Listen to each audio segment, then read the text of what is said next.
Hai guys, welcome back to my channel. So, hari ini aku akan menjawab pertanyaan kalian yang masuk ke DM ku lewat Instagram. Di bawah ini Instagramnya.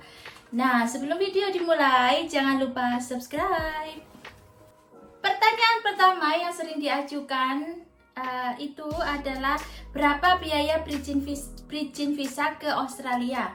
Nah, untuk bridging visa itu nggak dipungut biaya, tapi tidak bisa di-apply begitu aja. Jadi bridging visa itu diberikan kepada seandainya contohnya saya kesini pakai turis visa, lalu saya mau apply ke student visa. Nah, di tengah-tengah situ sambil menunggu student visa saya approve, saya akan dikasih bridging visa setelah turis visa saya habis masa berlakunya. Jadi kalau kamu datang ke sini seandainya 3 bulan, terus kamu mau apply another visa, terus kamu sambil menunggu another visa itu tadi, kamu akan dikasih bridging visa. Jadi bridging visa itu bisa digunakan untuk bekerja juga, tapi kalian tidak bisa apply immediately. Jadi kalian nggak bisa ke sini apply langsung pakai bridging visa. Jadi kalau ada yang seandainya ada yang mengabal-abalkan kamu kesini akan dikasih bridging visa, enggak. Jadi kamu pertamanya harus apply main visa. Jadi visa apa dulu yang mau kalian apply dan visa apa yang mau kalian buat datang ke sini, dan setelah itu kalian akan dikasih bridging visa. Lalu ada pertanyaan lagi yang confused soal WHV. WHV dari Indonesia sampai umur berapa? Jadi WHV dari Indonesia itu sampai umur 18 tahun sampai 35 tahun. Umur 18 tahun sampai 30 tahun. Tapi kalau dari negara lain itu umurnya ada yang sampai 35 tahun. Tapi khusus bagi untuk warga negara Indonesia itu sampai 30 tahun. Itu ada following negara lain juga. Nanti kalian bisa lihat di home affairs, di situ lengkap sampai umur berapanya.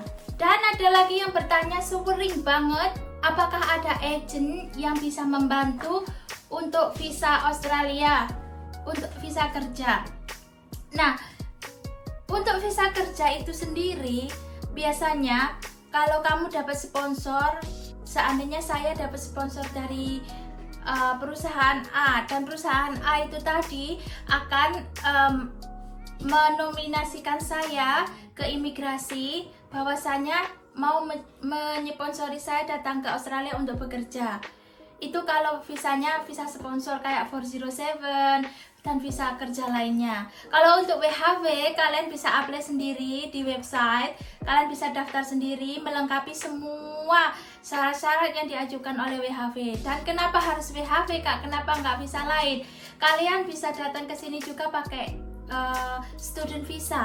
Jadi student visa itu kalian akan dikasih 20 jam per seminggunya. Jadi untuk 2 minggu kalian dapat 40 jam. Dan kalian bisa gunakan untuk bekerja. Apakah visa student tadi hanya untuk bekerja? Apakah bisa Kak? Banyak yang tanya seperti itu. Student visa itu nggak hanya fokus untuk bekerja, tapi kalian juga harus belajar di sini. Kalian belajar di uni, TAFE, college dan lain sebagainya. Kalian bisa ambil short course, long course, atau part time atau full time, atau kalian mau ambil degree, atau kalian mau ngambil S2, S1 dan setinggi-tingginya.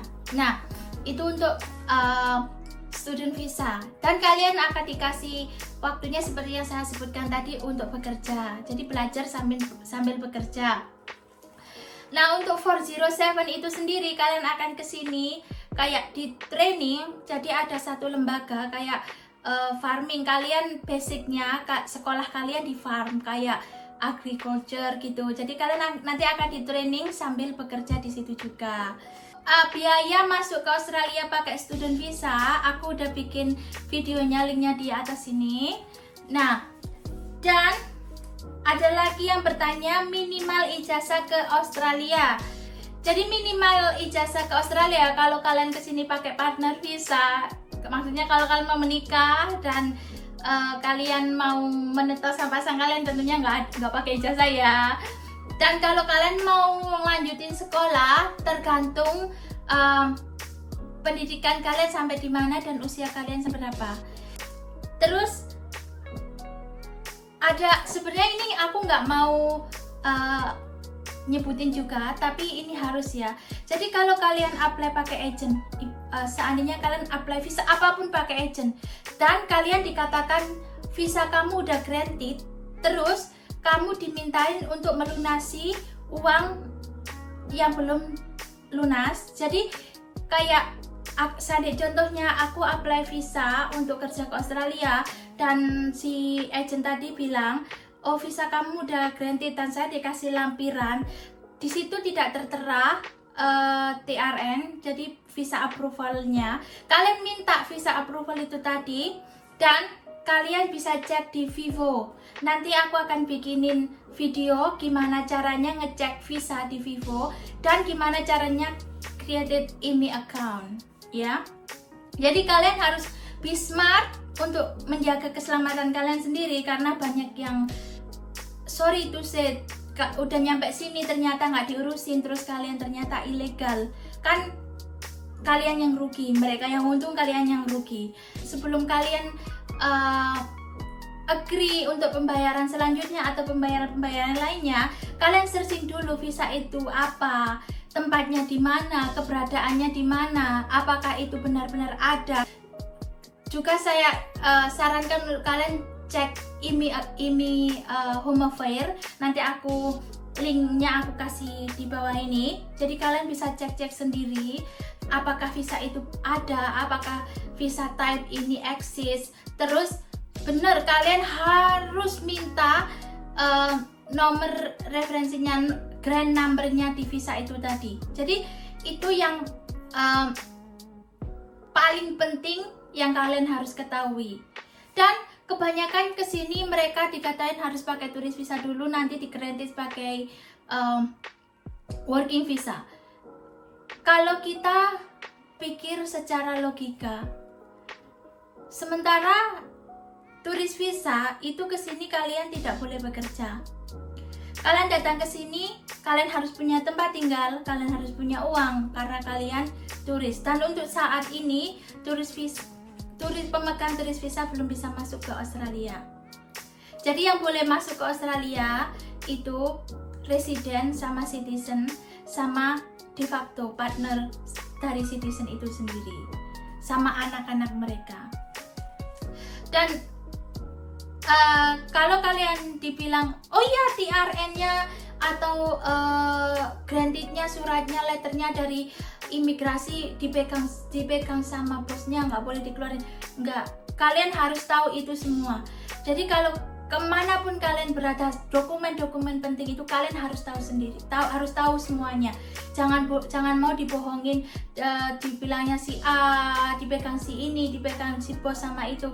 Kalian harus be smart. Jangan udah masuk ke negara orang terus kalian terlantar dan kalian akan kesusahan di sini, terus nggak tahu mau cari pertolongan kemana. Dan kalau yang udah di sini kalian ternyata ilegal, kalian nggak usah takut. Kalian bisa hubungi konsulat kalian bisa hubungi imigrasi bahwasanya kalian ilegal. Nanti kalian nggak langsung dideportasi, nggak seperti itu. Kalian akan dikasih 28 hari, nanti kalian akan kayak dikasih bridging visa I, itu yang paling mentok. Terus kalian nanti masih bisa bekerja. Terus setelah 28 hari uang kalian cukup untuk pulang ke negara kalian akan dipulangkan. Daripada nantinya kalian akan susah sendiri, ketahuan, kalian nggak lapor, ketahuan, akhirnya dideportasi, dihukum, dan lain sebagainya. Prosesnya ribet. Nah, itu tadi guys, pertanyaan yang sering ditanyakan lewat inbox. Kalau kalian masih kurang jelas, ingin bertanya-tanya, atau yang masih belum saya jawab, atau yang masih inboxnya nyangkut di mana, kalian tenang aja, pasti saya akan jawab. Karena sering-seringnya kan saya sibuk nih. Kalau ada waktu luang, pasti aku akan jawab semua pertanyaan kalian. Thank you for watching. Jangan lupa like, comment, and subscribe.